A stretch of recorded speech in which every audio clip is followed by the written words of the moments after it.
ابو حنیفہ رکھتے ہیں؟ ہاں میں اپنی کنیت ابو حنیفہ رکھتا ہوں۔ کہ آپ کوفہ میں پیدا ہوئے ہیں؟ وہ کہتے ہیں ہاں میں کوفہ میں پیدا ہوا ہوں۔ اتنا سننا تھا۔ انس بن مالک کہتے ہیں سنیں ہماری زبان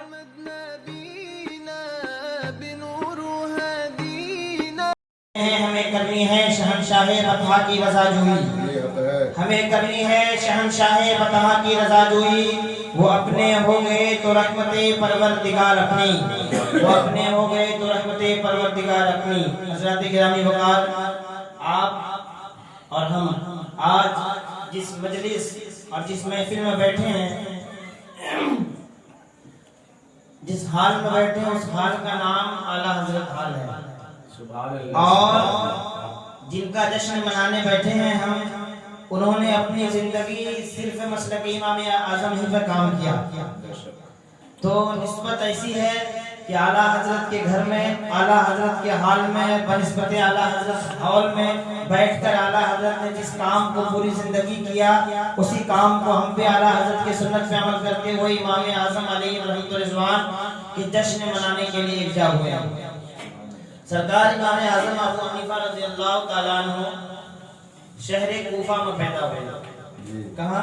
کوفہ کے اندر پیدا ہوئے، اور امام حسین رضی اللہ تعالیٰ عنہ کے واقعے کربلا سے تقریباً 9 سال یا تقریباً 10 سال یا 19 سال، یہ روایت اختلاف کے ساتھ 19 سال یا 9 سال کے بعد پیدا ہوئے۔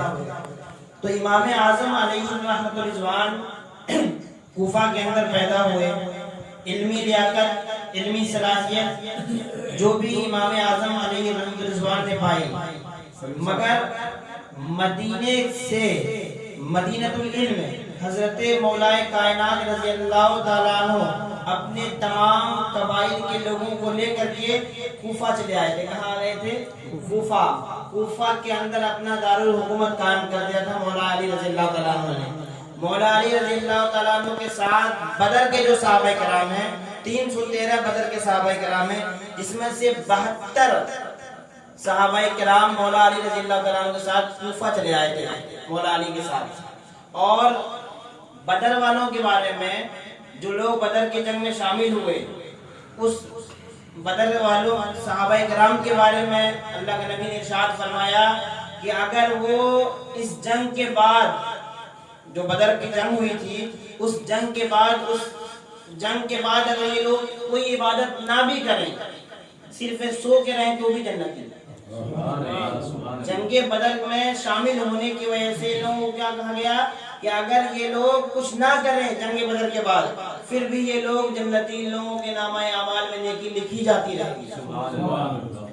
اور مولا علی رضی اللہ تعالیٰ عنہ نے امام اعظم کے والد اور ان کے والد حضرت امام اعظم کے دادا جان کے سر کے اوپر ہاتھ رکھ کر کے دعا فرمایا تھا امام اعظم کے بارے میں۔ ان کے بارے میں، امام اعظم کے بارے میں دعا فرمایا تھا۔ اور حضرت امام اعظم ابو حنیفہ رضی اللہ تعالیٰ عنہ کی شان و شوکت کو اگر آپ کو دیکھنا ہے تو آپ اس طرح دیکھیں۔ حضرت آسان لفظوں میں کچھ باتیں بتا رہا ہوں میں، سن لیں غور سے۔ حضرت امام اعظم رضی اللہ تعالیٰ عنہ اللہ کے نبی کریم صلی اللہ تعالیٰ علیہ وسلم کے ایک معجزے کا نام ہے، اور نبی پاک صلی اللہ تعالیٰ علیہ وسلم کی دعاؤں کا نام ہے امام اعظم۔ سبحان اللہ۔ کیونکہ کوفہ والوں نے، بصرہ والوں نے نبی پاک صلی اللہ تعالیٰ علیہ وسلم طائف کی بازاروں میں نبی پاک صلی اللہ علیہ وسلم کو بہت زیادہ ستایا گیا تھا، پھر بھی اللہ کے نبی نے بددعا نہیں فرمائی۔ اللہ کے نبی نے فرمایا تھا اس کنبے سے، اس قبیلے سے ایک ایسا شخص پیدا ہوگا جو آسمان سے ثریا یعنی آسمان سے ستارے کو توڑ لائے گا۔ اتنی علمی لیاقت ہوگی ان کے اندر۔ مگر سنیں، اللہ کے نبی کریم صلی اللہ تعالیٰ علیہ وسلم کی بارگاہ میں ایک مرتبہ حضرت جبریل آئے، اور آنے کے بعد عرض کرتے ہیں یا رسول اللہ صلی اللہ تعالیٰ علیہ وسلم، لقمان حکیم جب اپنی حکمت بیان کرتا تھا، لقمان حکیم کا نام سنے ہوں گے آپ لوگ، لقمان حکیم جب اپنی حکمت بیان کرتا تھا تو اللہ رب العزت ایک حکمت میں 100 حکمتیں بیان کر دیتا تھا۔ اللہ رب العزت کی حکمتوں میں اللہ کے نبی رنجیدہ ہوئے، کاش ہماری امتوں میں سے بھی کوئی ایسا شخص پیدا ہوتا جو حکیم لقمان سے بھی زیادہ اوپر چلا جاتا۔ اللہ کے نبی کریم صلی اللہ علیہ وسلم نے سوچا، رب قدیر نے جبریل امی کو کہا کہ نبی کو کہو کہ تمہاری امت میں ایک ابو حنیفہ، ان کی کنیت اللہ کے نبی نے کنیت بھی بتا دی ہے امام اعظم کی، ابو حنیفہ نامی نعمان بن ثابت، نعمان نامی ایک شخص پیدا ہوگا جو پوری دنیا میں سنت کو زندہ کرے گا، پوری دنیا میں ان کے مسلک پہ لوگ چلیں گے۔ اللہ کے نبی کریم صلی اللہ علیہ وسلم نے جیسے ہی یہ بات جبریل امی سے سنی، اللہ کے نبی کریم صلی اللہ علیہ وسلم نے حضرت انس بن مالک کو بلوایا۔ ان کو بلوایا؟ حضرت انس بن مالک کو بلوایا اور کہا، اے انس بن مالک، تم گواہ ہے نا، تمہیں میں اپنا ایک حاکم بناتا ہوں۔ اے حضرت انس بن مالک سے کہتے ہیں اللہ کے نبی، میں تمہیں اپنا سامان رکھنے کے لیے، کوئی سامان رکھنے کے لیے جیسے کسی کے پاس رکھتے ہیں سپرد کر دیتے ہیں، میرا یہ پرس رکھیے میں آؤں گا تب لوں گا، سپرد کر دیا۔ اللہ کے نبی نے حضرت انس بن مالک سے کہا تم اپنا منہ کھولو۔ اللہ کے نبی نے اپنا لعاب دہن، اپنا تھوتو مبارک حضرت انس بن مالک کے منہ کے اندر ڈالا اور کہا یہ تمہارے پاس ہماری امانت رہی، جب امام اعظم سے تم ملنا، گویا کہ مصطفیٰ جان رحمت کا معجزہ نظر آ رہا ہے پیارے۔ اللہ کے نبی ارشاد فرماتے ہیں کہ انس بن مالک، جب تم امام اعظم سے ملو گے تو میری امانت امام اعظم کے منہ کے اندر ڈال دینا، امام اعظم کے منہ کے اندر ڈال دینا۔ پیارے، وقت گزرتا گیا، سال گزرا، دن گزرا، سالہ سال گزر گیا، 80 سال، یہ بات آپ کو میں 1300 سال پہلے کی بتا رہا ہوں۔ 80-90-100 سال گزرنے کے بعد حضرت انس بن مالک سے بھی ملاقات ہوئی حضرت امام اعظم ابو حنیفہ کی۔ حضرت امام اعظم ابو حنیفہ سے جیسے ملاقات ہوتی ہے، انس بن مالک کہتے ہیں کیا آپ کا نام نعمان ہے؟ انہوں نے کہا ہاں میرا نام نعمان ہے۔ کیا آپ اپنی کنیت ابو حنیفہ رکھتے ہیں؟ ہاں میں اپنی کنیت ابو حنیفہ رکھتا ہوں۔ کیا آپ کوفہ میں پیدا ہوئے ہیں؟ وہ کہتے ہیں ہاں میں کوفہ میں پیدا ہوا ہوں۔ اتنا سننا تھا۔ انس بن مالک کہتے ہیں سنیں ہماری زبان کے اندر آپ کی کچھ امانتیں ہیں۔ امام اعظم کہتے ہیں کون سی امانت ہے؟ انس بن مالک کہتے ہیں کہ سنیں اللہ کے نبی نے اپنا لعاب دہن، اپنا تھوتو مبارک ہمارے منہ کے اندر آپ کے لیے امانت رکھا تھا، اس لیے یہ امانت میں آپ کے منہ کے اندر ڈال دیتا ہوں۔ میرے پیارے آپ دیکھیں جب غوث اعظم کی زبان کے منہ کے اندر 7 یا 6 مرتبہ اللہ کے نبی اور مولا کائنات دھوپ ڈال دے، تمام اولیاء کرام کے وہ سردار ہو جایا کرتے ہیں۔ جہاں بیان کرے، بغداد کے اندر بیان کرے، سندر کے اندر لوگ اپنے گردن کو جھکا دے، وہ امام اعظم جو تابعی ہو صحابہ کرام، تقریباً 26 سے 27 صحابہ کرام سے انہوں نے ملاقات کی ہے۔ سبحان اللہ۔ تقریباً 26 سے 27 لوگوں کے صحابہ کرام کے ساتھ ان کی ملاقات ہے، وہ تابعی ہیں۔ تابعی وہ شخص ہوتا ہے جو صحابہ کرام کو ایمان کی حالت سے دیکھے گا۔ اب اگر تابعی کے برابر ولی نہیں ہو سکتے، تابعی کے برابر ولی نہیں ہو سکتے، بلکہ ان کے گھوڑے کے ٹاپو کے برابر بھی نہیں ہو سکتے۔ ان کے گھوڑے کے ٹاپو کے نیچے جو مٹی ہوگی اس کے برابر بھی نہیں ہو سکتے تابعی۔ مگر امام اعظم علیہ رحمۃ اللہ کو دیکھیں، مولا کائنات کی دعا ان کی دادا جان کو دی گئی اور اللہ کے نبی نے نام بھی رکھا۔ بہت ساری احادیث اللہ کے نبی نے ان کے امام اعظم کے بارے میں فرمایا، بہت ساری احادیث ہیں۔ سب سے بڑی بات تو آپ یہ دیکھیں کہ 26 یا 27 صحابہ کرام کو دیکھنا معمولی بات نہیں ہے، اور نبی پاک صلی اللہ علیہ وسلم جس کے لیے اپنی امامت رکھیں، وہ نبی جو کھارے کنویں میں اگر تھوک پھینک دے تو کنواں میٹھا ہو جائے، جن کے پسینے مبارک وہ تو تھوک جسم سے نکلتا ہے۔ فاضل بریلوی علیہ رحمۃ اللہ نے فتوی رضویہ میں نقل فرمایا ہے کہ تھوک پاک چیز ہے۔ کیا ہے؟ ایک مسئلہ سمجھ لیں، تھوک پاک چیز ہے، اس لیے تھوک کو باتھ روم کے اندر پھینکنا فاضل بریلوی نے منع فرمایا پاکی کی وجہ سے، اس سے نسیان کی بیماری ہو سکتی ہے۔ فاضل بریلوی رحمۃ اللہ علیہ نے سختی کے ساتھ اس کو منع فرمایا۔ تو تھوک تو پاک ہے، مگر مصطفیٰ جان رحمت صلی اللہ تعالی علیہ وسلم کے پسینے مبارک کو اگر کسی عورت کو لگا دیا گیا تو پورا خاندان اگر محکوم ہو سکتا ہے، پورے خاندان سے مشک عنبر کی طرح خوشبو آ سکتی ہے، تو نبی پاک صلی اللہ علیہ وسلم کے جسم اطہر اور ان کے زبان اقدس سے جو تھوک نکلا ہو اور پھر ایک صحابی کے اندر امانت بن کے رہا ہو، وہ امانت پھر امام اعظم میں منتقل ہوا ہو، تو امام اعظم کے علم کا عالم کیا ہوگا میرے پیارے؟ مگر پیارے دیکھیں، علم ایک الگ چیز ہے، فیض ایک الگ چیز ہے، علم کے ساتھ ساتھ فیض کا ہونا ضروری ہے۔ میں کہوں گا ہمارے حافظ صاحب ہیں، مولانا منیر صاحب ہیں، باقی آپ لوگ تو اپنے انڈر میں ہیں اور اپنے طریقے سے زندگی گزارتے ہیں، مگر طالب علم اور جو علم حاصل کرتے ہیں ان کے لیے، اور آپ لوگ بھی ہیں، آپ کے لیے بھی ادب ضروری ہے۔ امام اعظم علیہ رحمۃ الرضوان اپنے وقت کے تابعی بھی ہیں، مگر آپ دیکھیں جب امام حضرت ابو ہریرہ رضی اللہ تعالیٰ عنہ کتنے بڑے محدث ہیں، پوری دنیا میں سب سے زیادہ حدیث ابو ہریرہ رضی اللہ تعالیٰ عنہ یاد ہے۔ وہ ابو ہریرہ جب وہ بیٹھا کرتے تھے کم سے کم 50 لوگ ان سے حدیث سنا کرتے تھے۔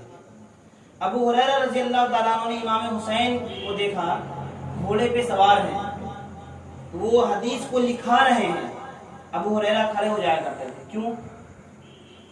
ادب اور نسبت کی بنا پر، ادب اور نسبت کی بنا پر یہی حال ہے حضرت امام اعظم ابو حنیفہ رضی اللہ تعالیٰ عنہ کا۔ اتنے بڑے تاجر ہیں، اتنا زیادہ پیسہ ہے، بادشاہ وقت ان کی تعظیم کیا کرتا ہے؟ کیونکہ اپنے وقت کا جو امام ہو اور امام اعظم ہو، ابھی تک نہ ان کا ثانی نہ ان کا یہ امام اعظم کا ثانی کوئی پیدا نہیں ہوا ہے ابھی تک، اللہ کے کرم سے کوئی پیدا بھی نہیں ہوگا، کیونکہ امام اعظم علیہ رحمۃ اللہ نے جتنا لکھ دیا اسی مسلک اور اسی مسئلے کو لوگ ترجمہ کر کے، ان کی تفسیر کر کے، ان کا وقت کر کے اسی مسئلے کو اکٹھا کرتے ہیں۔ فاضل بریلوی علیہ رحمۃ اللہ نے کچھ نیا کام نہیں بلکہ مسلک امام اعظم ہی کو ایک نیا روپ دیا، ایک نیا طریقہ بتایا، جسے ہم مسلک اعلیٰ حضرت کہتے ہیں۔ اعلیٰ حضرت فاضل بریلوی علیہ رحمۃ اللہ نے بھی آل رسول کی عزت ہی کر کے پوری زندگی اپنی عزت کمائی۔ وہ خود کہتے ہیں نا، میں برابر کہتا ہوں، وہ بات دل سرکار میں لاتا ہے رضا اس کو شفیع۔ تو حضرت امام اعظم علیہ رحمۃ اللہ بغل میں جس گھر میں رہا کرتے تھے اس کے بغل میں ایک پڑوسی رہا کرتا تھا، وہ بنجو جانتے ہیں نا، بنجو جو اس طرح کر کے بجایا جاتا ہے، قوالو جو ہوتا ہے، وہ امام اعظم کے گھر کے بغل میں ایک شرابی رہا کرتا تھا، شرابی جواڑی، اور وہ پوری رات بنجو بجاتا، گانا گاتا، شراب پیتا، امام اعظم کو تکلیف ہوتی۔ تو جس عالم کا راجہ اور بادشاہ سے دوستی ہو، وہ عالم کو اگر تکلیف ہو تو لوگ برداشت کریں گے۔ امام اعظم علیہ رحمۃ اللہ کے بارے میں لوگوں کو پتہ چل گیا کہ امام اعظم پڑھتے ہیں، پڑھاتے ہیں، مگر ان کو تکلیف دینے والا ایک شخص ان کے بغل میں، امام اعظم کچھ نہیں کہتے۔ ایک دن اچانک پولیس والوں کو پتہ چلا، پولیس والے اس شخص کو اٹھا کے لے کے چلے گئے تھانہ۔ رات میں مصلی بچھا کر کے امام اعظم علیہ رحمۃ اللہ نماز پڑھ رہے ہیں، شاگردوں سے پوچھتے ہیں کہ آج بنجو بجانے کی آواز نہیں آ رہی ہے، آج میجک نہیں بج رہا ہے، آج گانا گانے والا نہیں ہے، آخر وجہ کیا ہے؟ تو امام اعظم علیہ رحمۃ اللہ نفل پڑھ رہے ہیں، اور اپنے پڑوسی کا حق دیکھیں، کتنا حق امام اعظم نے آپ کو اپنے خود سے کر کے بتایا۔ امام اعظم پوچھتے ہیں کہ وہ شخص کہاں ہے؟ تو شاگرد کہتے ہیں کہ حضرت وہ تو آپ کو گانا گا کے پریشان کیا کرتا تھا، اسے پولیس پکڑ کر لے کے چلے گئی ہے۔ میرے جیسا عالم اگر ہو تو خوش ہو جائے گا کہ واہ ہم کو بہت پریشان کیا ہے، مگر یہ صبر نہیں ہے، یہ تصوف نہیں ہے۔ فاضل بریلوی ایک گھر گئے نا، شروع اچھا لگا، شروع بولتے ہیں جھول اچھا لگا، دعوت دینے والا دعوت دیا ہے، پی لیتے، کچھ ٹینشن تھا، ہم آپ کھانا کھلانے بلائے، مگر فاضل بریلوی کیا کرتے ہیں؟ پوچھتے ہیں کیا میں یہ شروع کو، اس جھول کو پی سکتا ہوں، اچھا لگ رہا ہے۔ یہ ہے تصوف، یہ اپنے دل پہ کنٹرول کر کے لوگوں کے سامنے پوچھنا، یہ ہے تصوف۔ تو امام اعظم علیہ رحمۃ اللہ نے مصلی کو سمیٹ دیا، 12 بج رہا ہے رات، امام اعظم کہتے ہیں چلو تھانہ جائیں گے۔ اتنا بڑا اپنے وقت کا عالم تھانے کے لیے اٹھ پڑا۔ شاگرد کہتے ہیں سرکار یہ تو آپ کا گستاخ تھا، آپ کو پریشان کیا کرتا تھا۔ امام اعظم کہتے ہیں میرے نبی کی حدیث ہے کہ نماز اس وقت تک، نفل نماز اس وقت کام آئے گی جب پڑوسی آپ کا خوش ہو، نفل نماز اس وقت کام آئے گی جب آپ کا پڑوسی خوش ہو۔ وہ گمراہ تھا وہ شخص، یہ نہیں دیکھا جا رہا یہاں پہ وہ شخص ہے کون، امام اعظم کا گستاخ ہے، وہ نمازیوں کو روکا کرتا ہے، شرابی ہے، جواری ہے، مگر امام اعظم اپنے وقت کا ایک امام تھانے پہنچ جاتا ہے اور کہتا ہے سرکار آپ کیوں حاضر ہوئے ہیں، وجہ کیا ہے؟ دیکھیے بڑے لوگوں کو جو اچھے عالم ہوا کرتے ہیں، جو صوفی وقت ہوا کرتے ہیں، انہیں بادشاہ سے کوئی مطلب نہیں، میرا دین پار ہے نا نہیں، سرکار اعلیٰ حضرت کا وہ شعر ہے، تو بادشاہوں سے مطلب نہیں، دروگا کہتا ہے ہم سے کیا ضرورت پڑ گئی حضرت، آپ نے جس شخص کو پکڑا ہے وہ میرا پڑوسی ہے، اسے چھوڑ دیجیے۔ حضرت کہتے ہیں، پولیس کہتا ہے کہ آخر وجہ کیا ہے، آپ کو پریشان کیا کرتا تھا، میں نے آپ کی وجہ سے پکڑ کے لایا، آپ کی محبت میں آپ کیوں چھوڑوا رہے ہیں؟ تو وہ شخص امام اعظم کہتے ہیں کہ مجھے پریشان کیا کرتا تھا، تکلیف مجھے ہے، آپ کیوں پکڑ کے لائے؟ اگر آپ ہم سے محبت کرتے ہیں تو آپ اس شخص کو چھوڑیں۔ پولیس نے اس شخص کو چھوڑا، باہر نکلنے کے ساتھ ہی امام اعظم سے وہ پوچھتا ہے کہ سرکار ہم نے پوری زندگی آپ کو پریشان کی اور آج آپ ہمارے لیے اتنی شفقت، ہم کو آپ چھوڑوانے آئے ہیں، وجہ کیا ہے؟ امام اعظم کہتے ہیں کہ وہ تمہارا ضمیر تھا، وہ تمہارا ضمیر تھا۔ اللہ کے نبی کو مدینے والے کیا کرتے تھے؟ گالی کیا کرتے تھے، مگر دعا کون دیتا تھا؟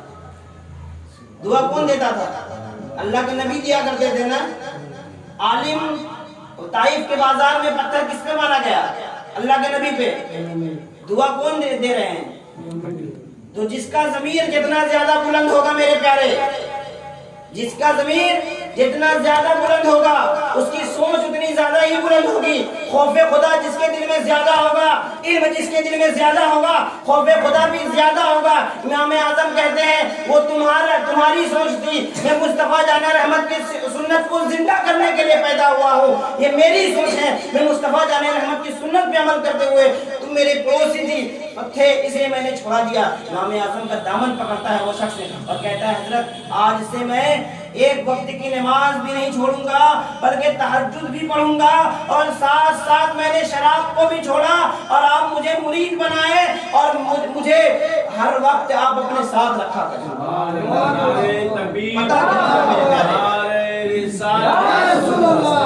امام اعظم امام اعظم تکبیر، پتہ کیا چلا میرے پیارے؟ امام اعظم علیہ رحمۃ الرضوان کے مرتبہ شان، وہ خود جو ایک پیر پہ کھڑے ہو کر کے 15-12 تلاوت کر دیا کرتا ہو، 2 رکعت میں پوری نفل نماز پڑھ لیا کرتا ہو، جس کے بارے میں کعبہ کے اندر اللہ کے طرف سے ہاتف غیبی سے آواز آئے اے امام اعظم تو نے مجھے پہچانا تو مجھے پہچاننے کا حق ادا کر دیا، مگر امام اعظم علیہ رحمۃ الرضوان اتنے بڑے متقی اور اتنے بڑے پرہیزگار، وہ کہتے ہیں یا خدا میں نے تجھے پہچانا مگر پہچاننے کا حق ادا نہ کیا، اگر ہمارے ہاتھ میں امام باقر اور امام جعفر کا دامن نہ ہوتا تو ابو حنیفہ کیا، ابو حنیفہ کا پورا خاندان ہلاک ہو جاتا۔ یہ ہے امام اعظم علیہ رحمۃ الرضوان، رمضان کے اندر ایک مہینے کے اندر 61 مرتبہ قرآن شریف پڑھا کرتے ہیں۔ یہ ہے امام اعظم علیہ رحمۃ الرضوان، تو ان کی تعلیمات کو اجاگر کرنا ضروری ہے۔